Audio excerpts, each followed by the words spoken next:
आपसी समझौते से तलाक होने पर जो भी अमाउंट डिसाइड होता है, यानी कि जब आपसी समझौते से कोई डिवोर्स होता है, यानी कि म्यूचुअल कंसेंट से जब कोई डिवोर्स होता है, तो पति के द्वारा उस समझौते के लिए कुछ अमाउंट डिसाइड किया जाता है। यानी कि दोनों पक्ष मिलकर कुछ अमाउंट डिसाइड करते हैं कि यदि हम आपसी समझौते से तलाक लेते हैं तो इतना अमाउंट हमें दिया जाए, यानी कि पति के द्वारा पत्नी को वो अमाउंट दिया जाता है। और यदि पत्नी के द्वारा वह अमाउंट कोर्ट के सामने छुपाया जाता है या जानबूझकर उसका जिक्र नहीं किया जाता है तो वह अपराध की श्रेणी में आता है।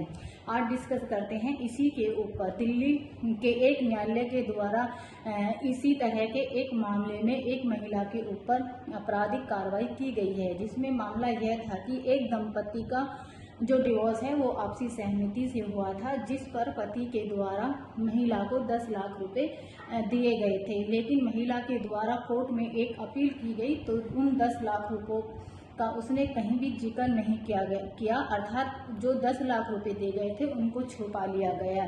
और जब पति ने उसका रिप्लाई फाइल किया अपील का, तो उसने कुछ डॉक्यूमेंट्स 10 लाख जो रुपए दिए थे उससे रिलेटेड फाइल किए और कहा कि यह मेरे साथ एक धोखाधड़ी है और अपराध की यह श्रेणी में आती है। कोर्ट के द्वारा गहनता से जांच की गई तो पता चला कि वास्तव में महिला को समझौते के आधार पर, यानी कि जब म्यूचुअल कंसेंट से डिवोर्स हुआ था तो पति के द्वारा जो महिला को 10 लाख रुपए दिए गए थे। तो कोर्ट के द्वारा कहा गया कि इस तरह के जो तथ्य छुपाए जाते हैं वह गंभीर अपराध की श्रेणी में आते हैं और कोर्ट के द्वारा महिला पर ही आपराधिक कार्रवाई शुरू कर दी गई।